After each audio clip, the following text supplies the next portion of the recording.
Emma Lenny Benye Onile Loko. Esiku Dedi Asiko yi. Hello everyone, it's Adirunke again. I hope your day is going well.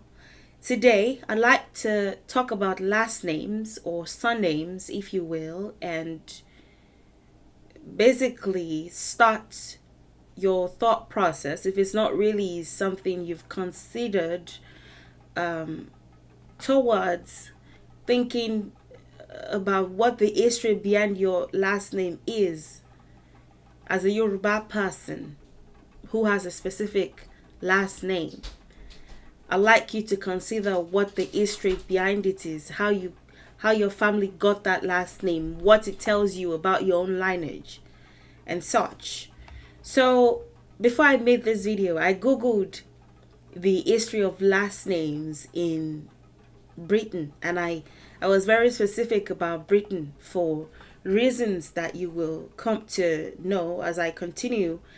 And this was what I found immediately. Surnames began as a way of identifying a certain aspect of that person, such as by trade. So you see Louis Barber or Matthew Carpenter or things like that, or Sam Hunter, and such. Father's name, so Harry, Harrison, Jamieson, and all that. Location of birth, so actually I don't know. I can't really pinpoint for maybe Share. I don't know if people have last names like that. Or physical features. It was not done until the 15th century. No, it was not until the 15th century that surnames were used to denote inheritance. So I just thought that was interesting to start with. But we never used to use last names before British colonization. It wasn't necessary. Things didn't really work the way they work now, the way they've worked in recent centuries. So in the beginning, people would introduce themselves, yes, but how you did so was very dependent on the following factors. Who asked? So, depending on who asked, you would mention, this is how you typically introduce yourself. My name is Adirunke. Let's assume that my father's name is Aremu. Adirunke Omo Aremu. My real father's name is Adeyemi. Adirunke Omo Aremu. If the people that are asking are probably a group of men, and I know that there's a chance that they will know my father, or Adirunke Omo Labake. Let's assume that is my mother's name. Probably because I'm talking to a group of women who will most likely know my mother. So most of the time it was dependent on who was asking, what the situation or setting is, and why they asked. Sometimes people would ask you directly, Kiloruko Babai. People would have asked directly, Kiloruko Babai, what is your father's name? And then you mention your father's name. Depending on your dialect, Kini ba re nje? Kiloruko yare. Depending on your dialect, it may not necessarily have been the way that I said it initially. And you would tell them. Sometimes they will be specific, sometimes they will just want you to identify who you are. But in situations where we're not really specific, you typically introduced yourself by your mother's name. And this was even millenniums ago. Initially, people mostly introduced themselves by their mother's names. So there are different factors that would have contributed to that. And one of those factors would have been for easy accessibility. It would have been easier to get your mother than your father. Again, it's not something that people really, you just address. You said your first name only. You didn't necessarily need to add another thing, but for identification purposes, it could be in the case of an emergency, you're hurt, you're lost, and all that. For easy accessibility, you identified yourself, you mentioned your name, and then you mentioned your mother's name. Aremu Omo Akbeke, for quick recognition as well. They sort of relate to each other. People recognize who you are quickly when you mention your mother's name. And for the social benefits that it comes with, could be Shomo labake niwo wa gba dundu, Shomo sholakpe niwo wa gba akara. Typically from women who were traders, so they know your mother. Your mother comes around all the time to buy stuff.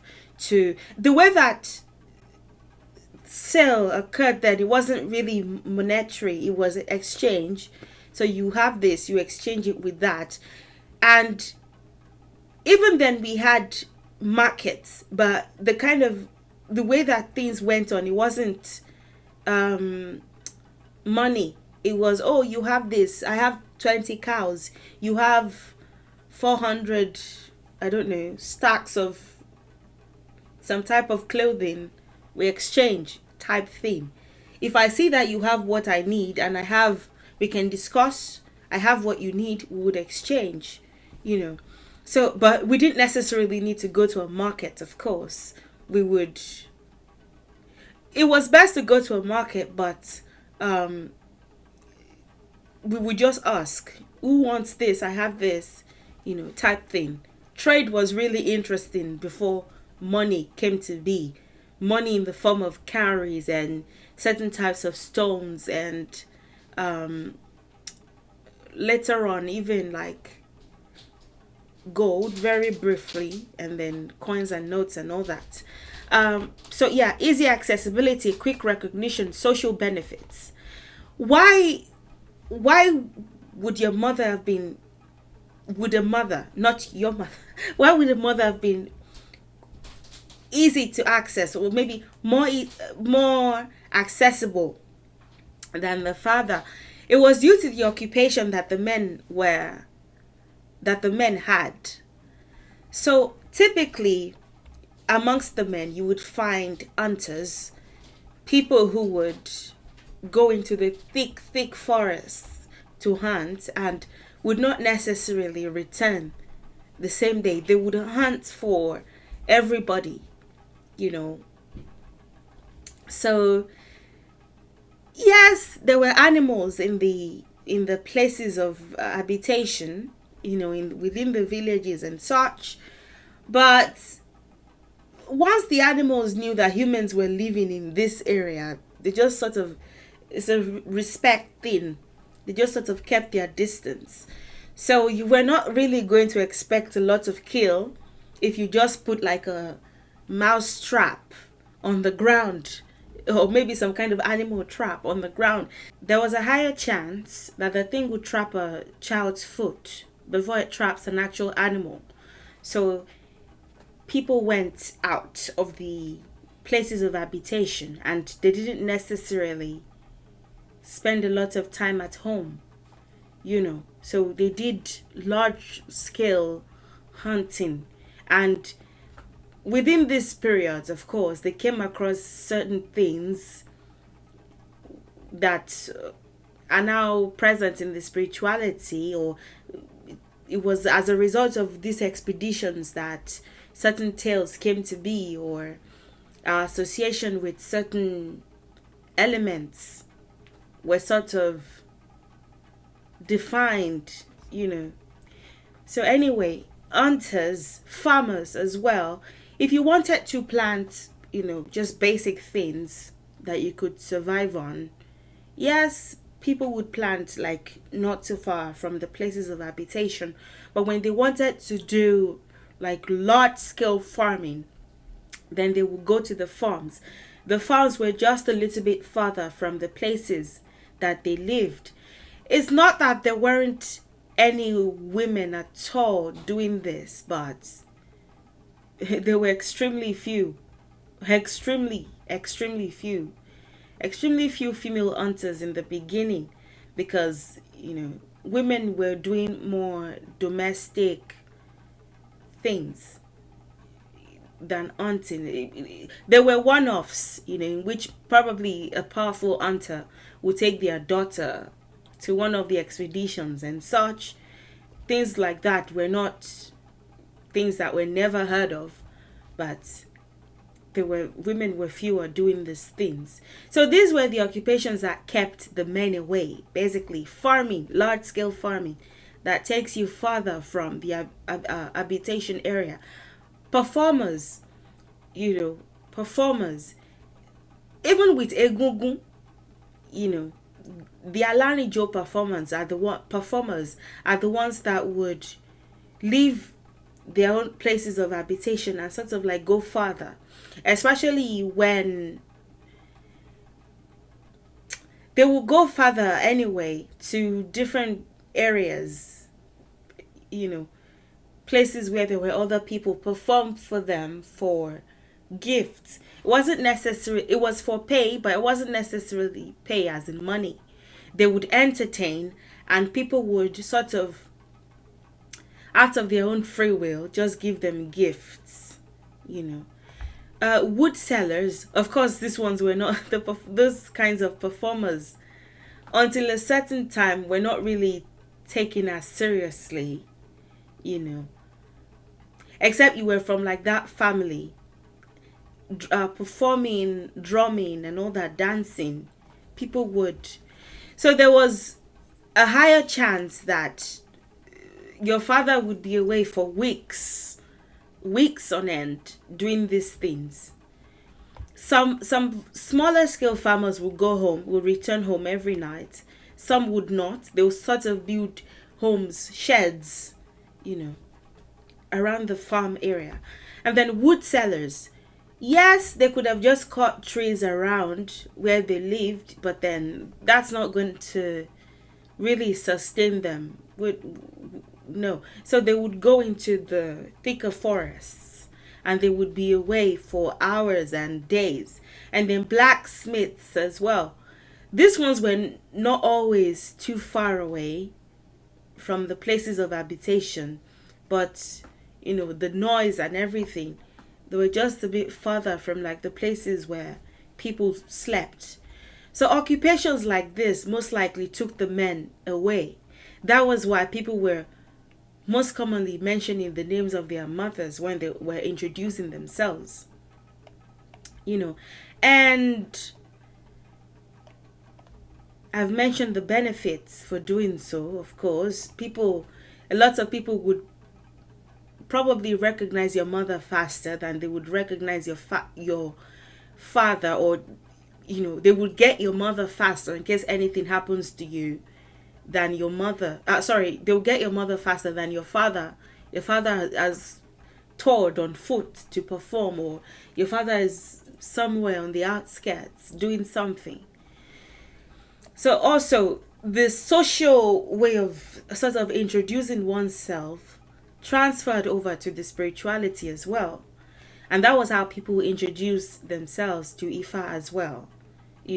Of course, there's a deeper aspect to this. Your mother is the portal through which you came to this sphere, this earth, as who you are, and the body that you have. But it wasn't doing that in Ifa spirituality, didn't just come out of the blue. It was already sort of grounded in the social life, and so it just smoothly transferred over to the spirituality. Also, with the addition of the deeper aspect, the mother being the portal through which one comes to this sphere, and it is by associating oneself with the mother, or by looking at oneself through the mother, if you're divining, really, that one can get a clearer picture of why one is here, why one chose the mother that one did, and what one is really coming here for, or what one has come here for, if it's not a constant, if it's, um that was how you introduced yourself.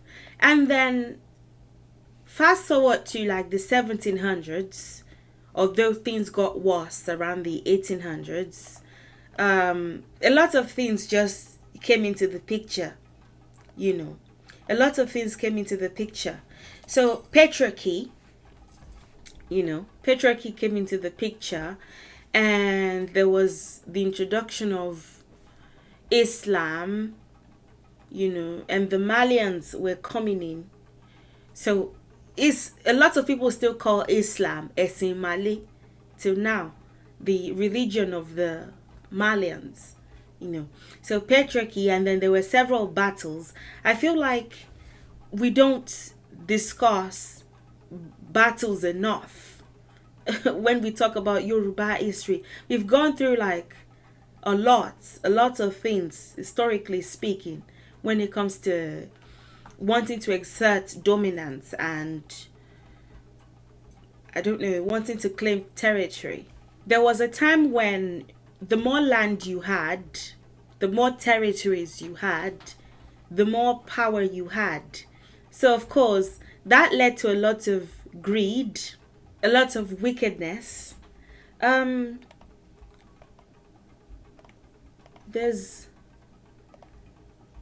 trying to see. There's the Kiriji War. I think this one is one of the most common, like, major wars. This one was from 1877 to 1893. I'm talking like long-lasting wars just amongst Yoruba people, or like people that we now call Yoruba people collectively, or maybe with people of the north as well. There is Igbajo, which is where I'm from, and the Kiriji War was very significant for Igbajo as well, even till today is.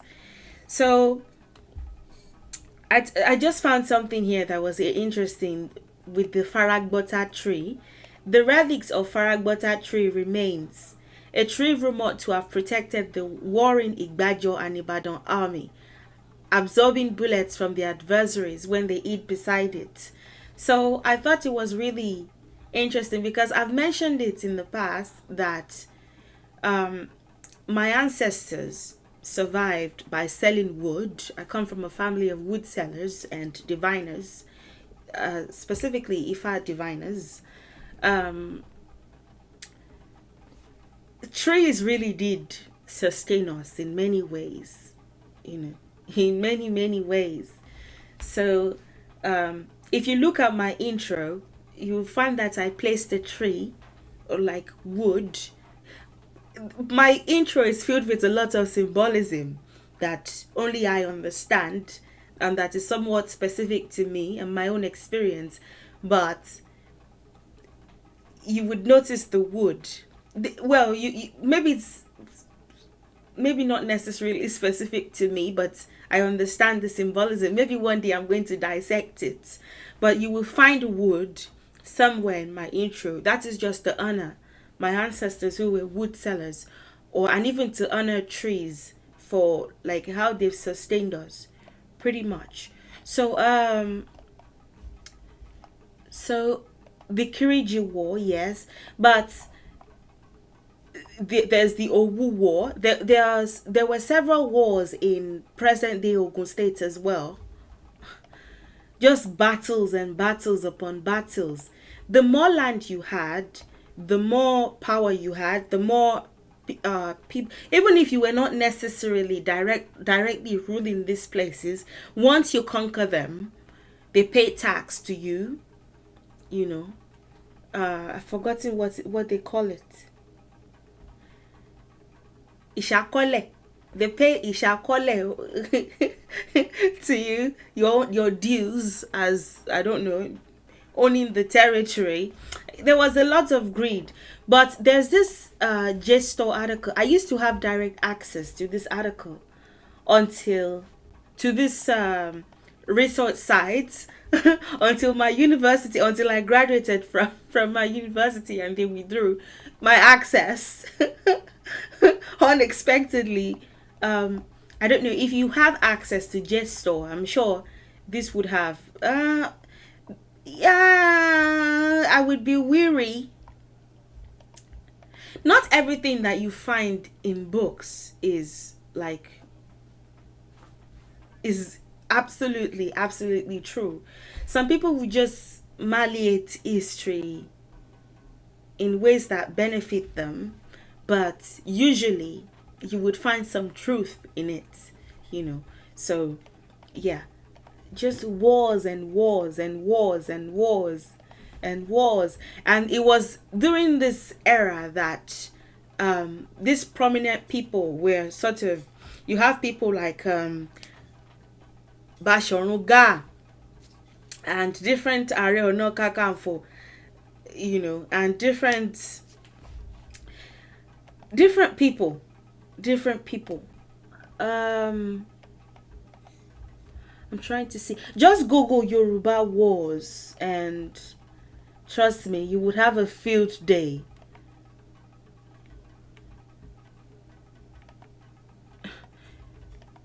Yeah.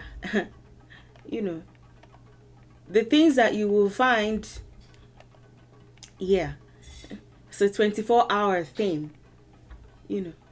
So anyway, battles, greed, need for power. So in this era, you sort of had to identify yourself using your father's name. People would ask you challenging questions. You know, in this era, people mostly introduce themselves by their father's names. In this era, people would ask you different things were just again, you see, the patriarchy also was gaining momentum around this time. In the very beginning, you couldn't even like really say it was either patriarchy or matriarchy. The men were thriving, the women were thriving. No one was trying to. I really don't know what happened to us. At some point, though, it felt like there was a lot of women just had a lot of power within, like, people, they had a lot of social power. Women had a lot of social power with trade and socializing and all that, especially if they were the ones managing the homes. If your husband spends only maybe 1 month out of one month, 30 days out of 365 days, and you're the one who manages everything, you know, that comes with power. That, and they are bringing you things to sell, or they are fetching you things to trade and all that. That comes with power. So I don't know, I wouldn't say it was certain things were under women's control, I would say, but it wasn't a matriarchy or a patriarchy. But then it became defined as a patriarchy, you know, from the 1700s. So at this time, people would ask you challenging questions like, Tani Babele, where's your father? Where are you from? Are you even here legitimately? Were your ancestors even here? Or it was when we defeated you, we defeated your village, that you sort of started to claim us, and all kinds of weird things. You know, people were more challenging. People, there was a time when if somebody, depending on the tone anyway, if somebody asked you, Tani Babae, you know, they wanted a challenge. They were actually, it wasn't just a simple question. It had provocative undertones. They were really challenging you. And then omoko, you know, things like statements like that, omoko, to say that you really are the child of your father and that you're not a bastard. And really awkward statements like omotoba daniti babae, etioba daniti ye. That is a child that is good, that is, you know, well behaved, that is, you could say, even successful. Da is good, but again, things tend to have varying meanings. you know, in the Yoruba culture, you use a word as a metaphor for certain things, you know. Omotoba, children that are good are the fathers, the ones that are not are the mothers. So again, these are just effects of the patriarchy, you know. I only want the good children, and it's your duty to, anyway, all kinds of stuff were going in. And also it was within this era that ceremonies that banned the presence of women and practices that limited the power or influence of women were introduced. So certain things just started to come into the culture, things that people hold dear today as, oh, this has always been the culture. No, they were introduced at some point. So things like oral processions, you know. Yes, there were, you know, the oral was there before this period, and yes, but it wasn't certain, the things that they did not necessarily negatively affect women before now. It was like, oh, on the day that the oral is, you know, proceeding, women cannot come out, and if they see a woman or they smell a woman, she will be killed and stuff like that. It wasn't always like this in the beginning. Certain groups of men just introduced these things, and voila, people are holding them dear today as like, oh, this has always been the culture. No, that's not true. And also things like magun, to control like women's sexuality and sexual life. So I told you that these men would do jobs that took them to the outskirts and all that. Most especially, magun is something that you would prepare. The exact ingredients you don't need to know, but they will prepare it, and they would use something thin. They will put like something that would be, it's basically supposed to be something that you wouldn't notice, you know, and they would dip it in that prepared whatever, you know, and they would, it could be a piece of broom, it could be a, I don't know, a thread of wool, something that is not easily noticeable, and they will put it maybe on the entrance of the door or something. Of course, if the man crossed over it, it wasn't going to affect him. Somehow they were able to prepare these things to affect women only, you know, people misusing power, spiritual power. So they would put it across the door, and once a woman crossed it, if she had intercourse with anybody, the sick thing about it is even her husband could not sleep with her afterwards. Like people were really going crazy around this time. People were losing their minds, and you know, at this point, the woman is unable to sleep with. I mean, she can, but if she does, the man will die. There's magun alakuko, there's magun olomi, there's magun majela. There are just different types of magun. There are some in which, like, after doing the thing, you know, after the woman has sexual relations with somebody else, because the husband is no longer sleeping with her, the man would not know that anything has happened to him until he got up, until he probably gets home and is served okra. And once he eats the okra, it would you know, it would literally run amok and die. There's one in which there's magu onigbokiti, in which after the act, maybe a few minutes after, the man would somersault 3 times. Basically, it can't somersault more than 3 times or he will die. So once he does the first one and he does the second one, everybody would be, and the woman cries for help, everybody would be striving to hold the man down so that he would not do the third one until they find a solution. Sometimes they successfully found solutions, sometimes they did not. There's one in which there's magma alakuko. I'm telling you, people were really going crazy around this time. There's magma alakuko, in which the man will start to crow. It will crow the first time, the second time.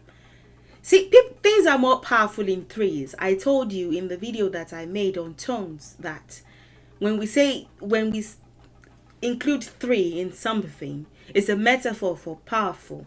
So typically they'll crow the first and the second time. Somehow people had to bind their mouth so that they would not do the third one, because after the third one there's no solution, they were going to die. So you see what people were doing, and it was around this time that, I told you 1700s, and then there was like a real spike in the 1800s. It was around this time that slavery was thriving and all that. People's priorities were not in the right place. Foreigners were coming in, they were taking our people away. People were still fighting for lands and fighting for dominance, and all kinds of weird things were happening. People were not really paying attention to. I don't know how somehow we were warring against one another instead of the people that were literally destroying us, taking our power, taking our resources, introducing religion and all that. Christianity too started to come in with the missionaries and all that. The 1800s was like somewhat a shit show in Yoruba history. It was good. It was really significant for progress when it came to certain things, but for other things, it was a frustrating year. So yeah, Magbon, they would control women. They were things like this were thriving. So at this point, people were introducing themselves as using their father's name to establish legitimacy, to establish the fact that they had the right to be there because their father is this or their father is that. Of course, people would still introduce themselves by their mother's names, but people were getting displaced. All kinds of weird things were happening. People were getting displaced. Men were fighting each other and all that. Also, different types of theories that Yoruba people now hold dear, started to get featured. So awkward statements like, oh, women are too emotional or too sensitive to be placed in any position of power, or women are betrayers, trust no woman, or the man is the head of the home, and all these things. Again, there are religious influences with some of these thoughts, or like things that are thrown around as common knowledge. But a lot of things, well, the patriarchy, the patriarchy was somewhat reinforced by the types of spirituality that were introduced via Christianity and Islam, especially Islam, in the initial stages. So, of course, female allies to the patriarchy were present, when your resources are controlled by men, and it's the men that make you powerful, and it's the men that give you any sort of physical, social. It is through the men anyway that you get these things. Of course, if they say that the sky is red, you will, in fact, believe it and preach it, and even tell warn other women that the sky really is red in color. So there were female allies to the patriarchy. Don't be surprised if when you start to do your research, you find out. Also, it was in this era that there was a spike in tribal marks, using tribal marks for recognition. So, again, people were getting displaced. I think the battles contributed significantly to people not being able to really find their people, in the sense that there are lots of our African American and Cuban and Brazilian cousins, brothers and sisters who have done DNA tests, know that they are from present day Nigeria in all its imperfections, also rooted in British colonization, colonialism. They know that they are Yoruba, they know that their ancestors, at the time that they were taken away, they were enslaved, taken away against their will, at the time that they were being taken away, probably lived in places like present day Ijebu. But because of the mess that was occurring around the time and afterwards, and even after, before, during, and after that period, if they go to present day Ijebu, there's a chance that they're not going to find anybody that they're really related to directly, because their own people were displaced to Ibadan. Maybe their ancestry is now rooted in Lalukmo. And maybe even the ones in Lalukmo don't even know that at some point they really were from Ijebu, but because of this war that occurred in present-day Ogun State around the time that they had to flee from, they were displaced. They had to flee into there's something that I found on refugee. There was something that I found on a re-evaluation of refugee absorption and intergroup relations in 19th century Yoruba land. Just Google Yoruba wars. I don't want to start to go through all of this, but you'll find really interesting stuff if you do your own research. So anyway, people were getting displaced. There are lots of people who are originally from Ife and now reside in Ikire. They would tell you, they would swear it by anything, that their ancestors have always lived in Ikire, but it's not true. They were from Ife. It was during the Ife Modakeke War when their ancestors could not really stand the battles, that they moved. They ran away from the area and they moved to present day Ikire. They were not really their earliest ancestors really were not from there.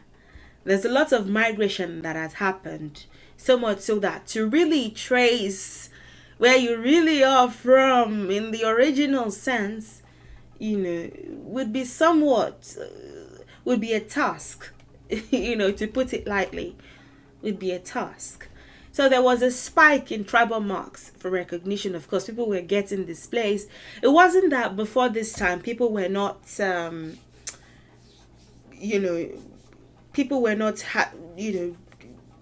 putting incisions on their skins or whatever. But in this period, there sort of was an art to it. There was and I'm thinking of present day Oyo State even, I'm thinking of Oyo even, when it came to tribal marks, and like they were really talented with the drawings. And there's the gombo, there's the abaja, there's the pele, there's the just different types of the art of tribal marks really came to be, and there would be incisions on the arms. So my grandma used to have one on her arms, maybe somewhere here.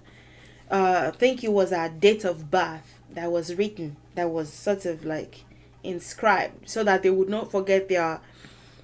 It wasn't necessarily date of birth always. Sometimes it was the date of birth. Sometimes it was like some events that happened that would give them an idea, like, okay, plus or minus 10 years, or plus or minus 5 years, plus or minus 10 years, you were born around this time, and on their scarifications on their faces and all that. So this really skyrocketed. The practice really is skyrocketed at this time. So again, people would hold it there and say, oh, tribal marks, very important to the Yoruba culture. Yes, tribal marks really are. When you say, okay, let's study tribal marks and let's explore what they can teach us about our own history, however dark or uncomfortable it might be. But in 2021, to snatch somebody's newborn from her and force the mother to, I don't know, people do a lot of sick nonsense now. okay, maybe not now, but around like the, even until the 1960s, people were doing a lot of uncomfortable things. Oh, it's our culture to give the child tribal marks. There are some marks that are put on the child. Okay, let's say in the case of the abiku, not everything relates to this. For some, it was like the abiku. The abiku marks was one of the rationals for tribal marks before all of this battles and all of this displacements and this nonsense, in which they believe that if you give the child the mark or the incision, the child would not die. These are souls that don't really intend to, well, did not really plan to stay long here, but somehow we find a way to tie them down to this sphere, Anyway, yeah, so spike in tribal marks for recognition and all that. But come the 1900s, the idea of last names were established. So the proper adoption of last names came through British influence. So colonization, specifically, colonization really grounded me saying my name is Adirunke Babajide, me introducing myself that way has its roots in colonization.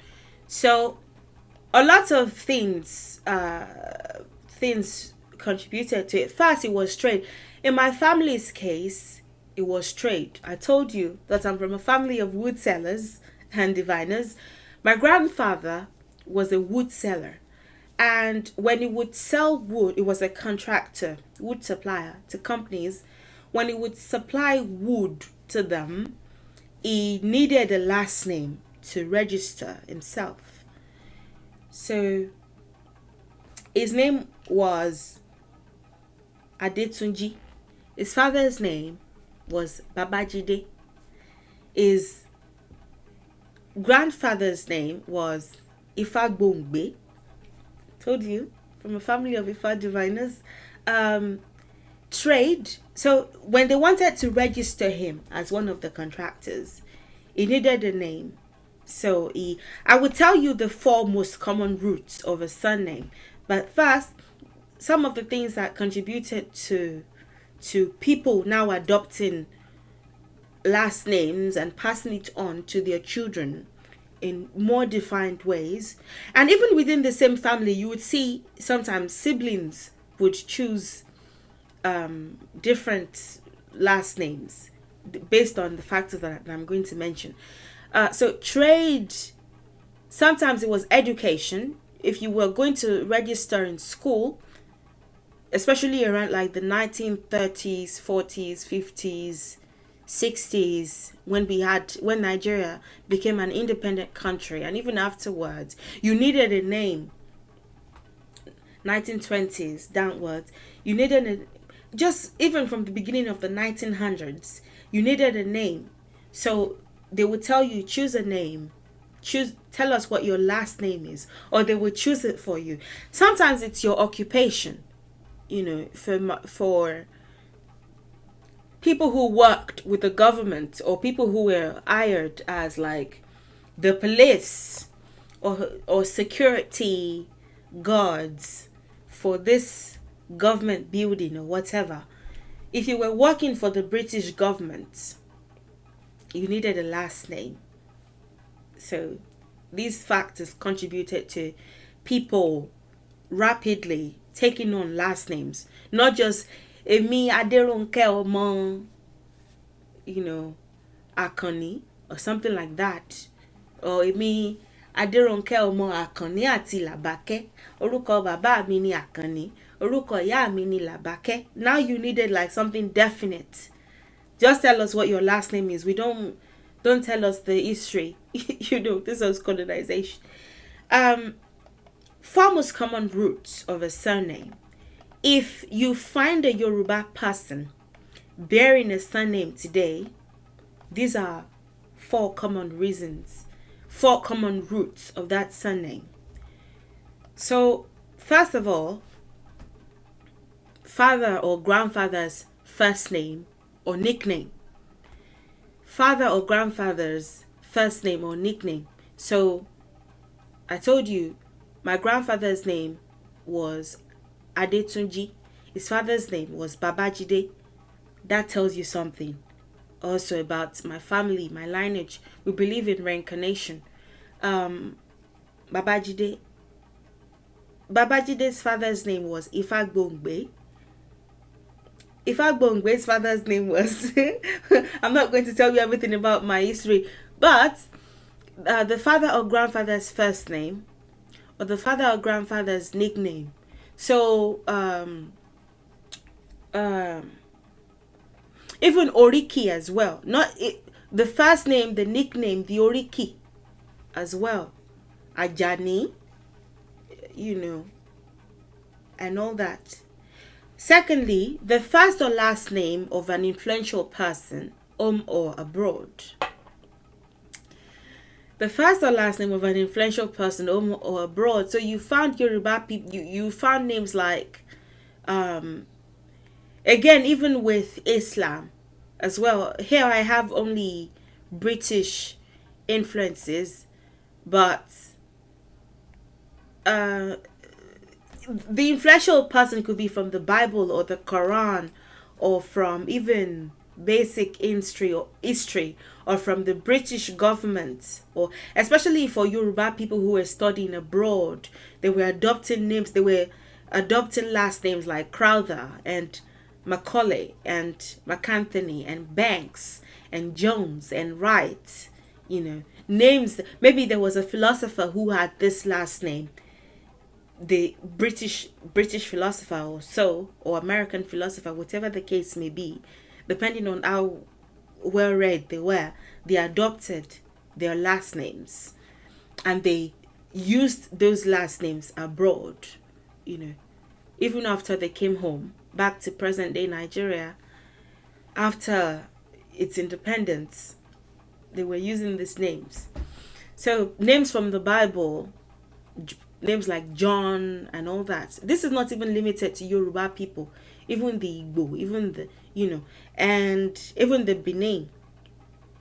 And names from the Quran, you see names like Ajani Ibrahim or Alao Muhammad, names like that. And the last name of, or a random name by a British priest for the Christianity aspect, priest or minister or employer, typically given by those ministers or employers. So at the time, it was really flattering that this white man gave you a name, or they allowed you to use their last name. So you find people bearing Smith and Williams and Taylor and Davies and Savage and Baker. Names that sometimes the people took those names. I told you sometimes they would be influential person home or abroad with them in Nigeria. They weren't always white people, of course. Sometimes they would be influential Yoruba people as well. Maybe an influential king's first name or so. So, but yeah, at the time, people would just give names. They will ask you, again, for all of these factors, trade, education, religion, if you wanted to occupy like a religious position and all that, at the time it was really flattering, because first of all, this white person is associating themselves with you. They're giving you their name. So somewhat you felt like, oh, they think that I'm a civilized person, that I'm worthy to sit with the whites, to even bear their name. Oh, lovely. And so they pass it on to their generation. And for the Yoruba, for the descendants of some of our ancestors who were now returning, within the 1900s, who were now returning to present day Nigeria to settle, especially in places like Lagos. These people were captured from places farther than Lagos, present day Ogun State area. especially that area, present-day Oyo State area. But they couldn't really, I told you, because of the wars, there was a lot of displacement. They couldn't really trace like their ancestral family because they didn't even know where they were, you know. So for the few people who tried anyway, so they just settled in Lagos, present-day Lagos State, what is now officially recognized as Lagos State. So in places like Marina, even some parts of the mainland and the island, you know. So you find people bearing names like Dorocha and Da Silva and Grillo and names like that are common in Nigeria as well. They are just descendants of Brazilian and in fewer cases even Cuban returnees, descendants of our ancestors who had been enslaved, who had gotten rich, you know, after they got their freedoms in these respective countries, but then decided to come back home, but then they still retained this, you know, slave owners' names. So these are the 4 common roots of a surname. Think about your own last name and how it came to be. I'm not saying change your last name. Retain it irrespective of what it is, because it's you know, it tells you something about yourself. You know, it's a good, it tells you something. It tells you something, however pleasant or unpleasant it may be. It tells you something about who you are and who your ancestors were. So yeah, what's the truth? There's another thing that I wanted to mention is first names were not spared as well. I told you people were bearing these British names. They also, first names also began to be influenced. So people were choosing first names like Elizabeth and Johnson and Albert and Albert Macaulay. I think this person was related to Samuel Ajayi Crowther. You know, he was a Yoruba man as well. Let me see if I can share my screen like I did before. Yeah, Herbert Macaulay, and people were choosing see, it gave his child the name Oliver. See, first names were not spared. It was we call him the father of Nigerian nationalism, because it was, yeah, it sort of began to prep Nigeria for the eventual independence in 1960, which it did not live to see. And he named his daughter Sarah Macaulay. You know, so first names were not spared. People started to ditch the first names that their parents gave them, especially when they went to universities. You know, they would ditch Labake ko, Labakoni, and they would start to bear names like Elizabeth and Victoria and Anna and you know, Sarah and names like that. So yeah, this took longer than I planned, but essentially, in conclusion, this is the history summarized into a 1-hour video. Summarized, this is somewhat the rough history of last names and how people introduce themselves and the last names that they now bear. Think about your last name, what it means to you, and even how it has impacted you, or how it is impacting you, since of course you're still using the last name. If you have any questions, please don't hesitate to ask.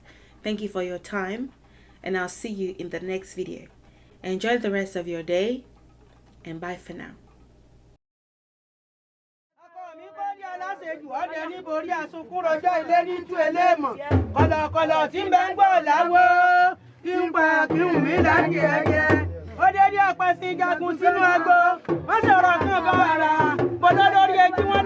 Ó